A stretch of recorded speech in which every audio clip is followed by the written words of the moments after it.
Hello guys, welcome back to my channel kung saan pinag-uusapan natin ang buhay ng mga Filipino nurse abroad, especially here in the US. So, after 4 days off guys, ito balik na naman tayo sa kayod. Balik trabaho naman si Dudong. Well, syempre, thankful tayo kasi meron tayong trabaho. And hindi lang basta trabaho guys, nagtatrabaho tayo sa US, di ba? So for today's video guys, I thought of making this content kasi parang hindi ko pa ata nagagawa to yung parang a day in the life of neuro PCU nurse. Pero kung bibigyan ko lang kayo ng picture or scenario kung ano yung nangyayari sa akin pagpapasok ako sa duty. So yun. And I'll try my best kung makakuha tayo ng mga footages later kasi syempre bawal yun, di ba? So yun, samahan nyo guys.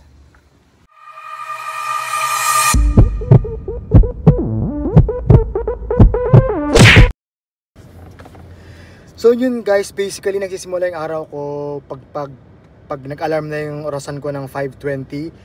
Gigising na ako niyan. 5:20 to 5:30 to toothbrush. Then 5:30 to 5:45 pupupo. Then 5:45 to 6 o'clock. Yan, magpapatuloy ng katawan, di ba? Dadamit. And then after that, lalabas ko ng kwarto, magsasapatos, and then aalis na. Usually, umalis ako dito sa apartment ng 6:15. So, darating ako ng unit or ng hospital ng mga around 6:20 to 6:25. So, medyo maaga. So hindi pa ako magka-clock in yan kasi usually dapat kailangan mag-clock in ka ng mga at least mga 6:40. So unang gagawin ko niyan, after that pagpasok ko ng unit, maghahanap ako ng wow. And then after that, yun, sisimulan ko na kukunin ko yung patient assignment namin. Titingnan ko anong mga rooms ang naka-assign sa akin. And then after that, yun, meron kaming isang sheet na sinusulatan.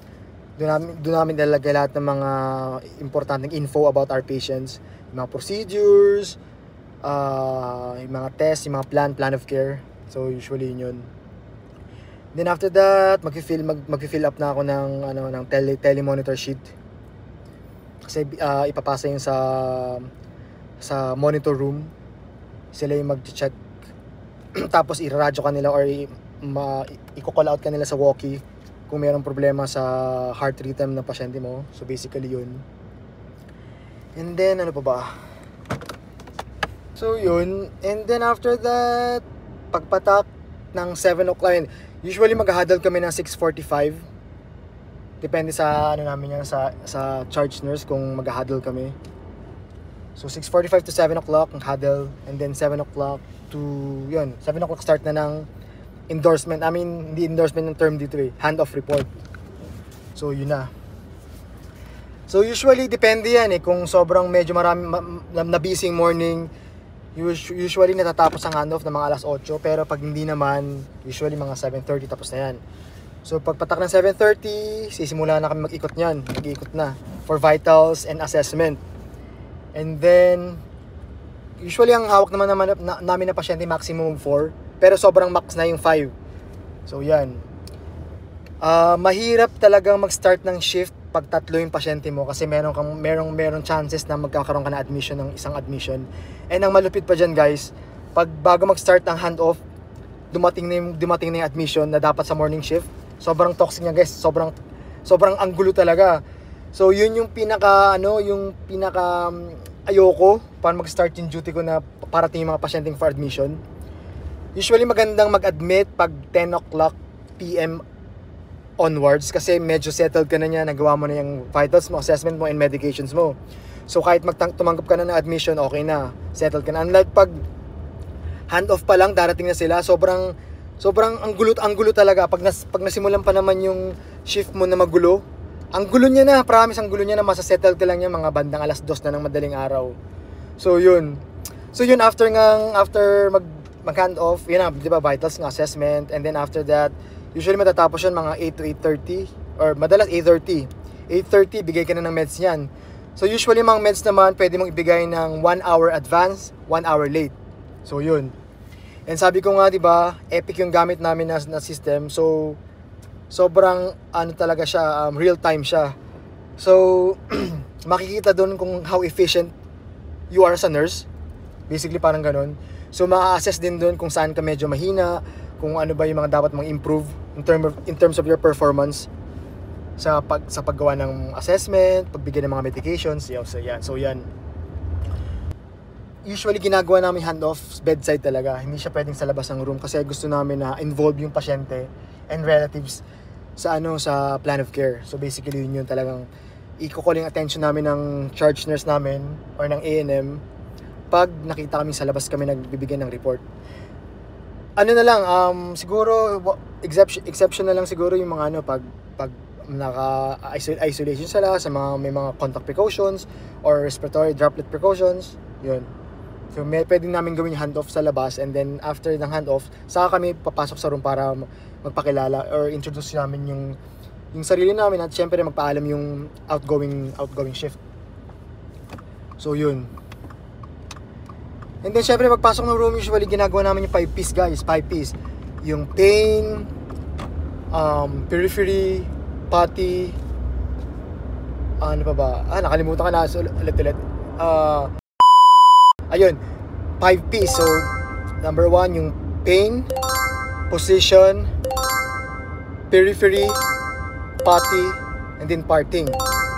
So, pain, syempre, ask mo yung patient if meron siyang pain.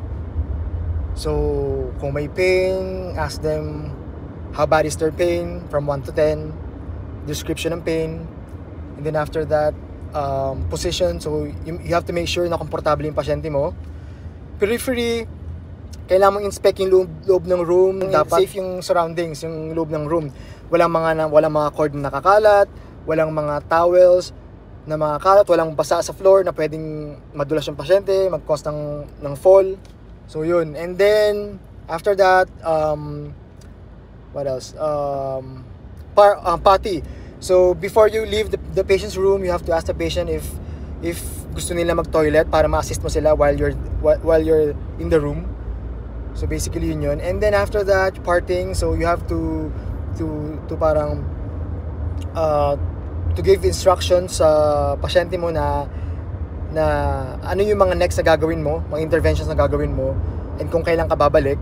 Usually we do hourly rounds. So yun. Basta you have to keep the patient informed sa lahat ng mga gagawin mo. So basically yun. So yun, after that, basically yun yung routine eh. So after that, bigyan ng gamot, and then after that, usually nakakapagbasa na ako ng mga notes or mga ng chart, mga bandang mga alauna na. So yun. Syempre nalaglag yung cellphone ko.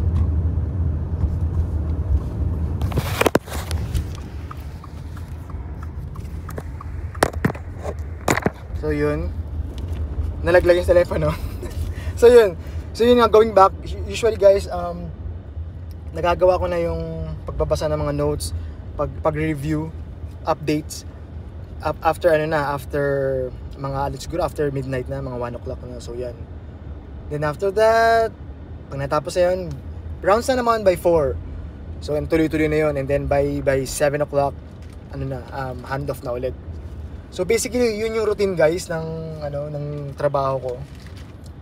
So medyo madugo pag meron ka mga pasyenteng AMS, kasi yung mga sundowners syndrome, 'di ba? Yung mga ganyan na para sila mga namabaliw.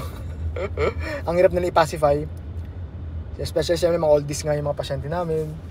Then isa pa sa mga yung mga stroke patient namin na kailangan close monitoring talaga. Kasi anything can happen talaga. So yun. So yun guys, so papasok na ako. Ito na naman. Wish me luck. Sana maging okay shift natin. So yun lang guys. Kaya nga lagi kong sinasabi guys, if life challenges you, always find a ways to stay positive and be positive. Tough times are just temporary, and that these too shall pass. So Pinoy RN, soar high, we've got this, you've got this. So guys, for more nursing adventures and interesting stories, follow for more.